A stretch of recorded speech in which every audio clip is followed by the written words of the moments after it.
Kasako Media, tunaangazia maisha, tunaandika kesho. Liverpool bado haijakata tamaa katika harakati za kumsajili winga wa PSG Bradley Barcola, huku mazungumzo kati ya klabu hizo mbili yakiingia katika hatua muhimu. Tatizo kubwa kwa sasa ni tofauti kubwa ya thamani ya mchezaji huyo. Liverpool inajaribu kufikia makubaliano yatakayokuwa ndani ya bajeti yake, wakati PSG inaamini Barcola ana thamani takriban euro milioni 140 kutokana na umri wake, uwezo wake na bei zinazolipwa katika soko la sasa.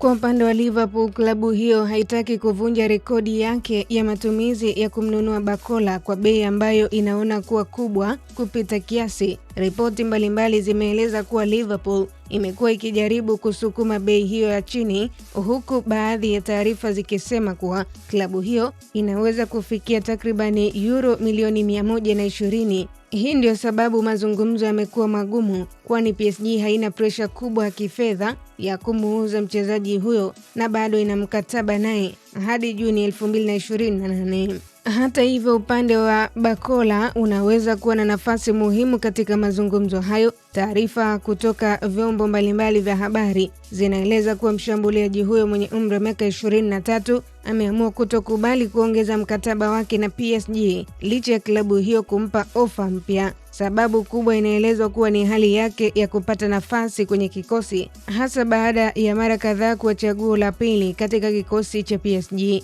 Hata hivyo, ni muhimu kutambua kwamba kukataa kuongeza mkataba hakumaanishi moja kwa moja kwamba ameomba kuondoka msimu huu. Liverpool inaonekana kuwa miongoni mwa klabu zilizo mstari wa mbele katika mbio hizi, lakini haiko peke yake. Liverpool, Arsenal na Bayern Munich ni miongoni mwa klabu zilizokuwa zimeonyesha nia, huku Chelsea pia ikiwa imehusishwa awali. Kwa upande mwingine, taarifa za leo zimeonyesha kuwa PSG yenyewe bado haijafunga kabisa mlango wa kumwachia Barcola, jambo linaloacha uwezekano wa mazungumzo kuendelea katika siku zijazo. Kwa sasa jambo kubwa ni kama Liverpool na PSG wataweza kupatana bei ya kati inayoridhisha pande zote. Liverpool inataka kuepuka kulipa kiasi cha juu kinachodaiwa na PSG, wakati mabingwa hao wa Ulaya hawana sababu ya kumuuza Barcola kwa bei wanayoiona kuwa ya chini ya thamani yake. Hivyo bado dili liko hai, lakini mafanikio yake yatategemea zaidi mazungumzo ya fedha kuliko upande wa mchezaji. Ikiwa Liverpool itafanikiwa kupunguza tofauti ya thamani, Barcola inaweza kuwa ni moja ya mchezaji ambaye ataweza kucheza kunako klabu ya Liverpool msimu ujao. Kasako Media, tunaangazia maisha, tunaandika kesho.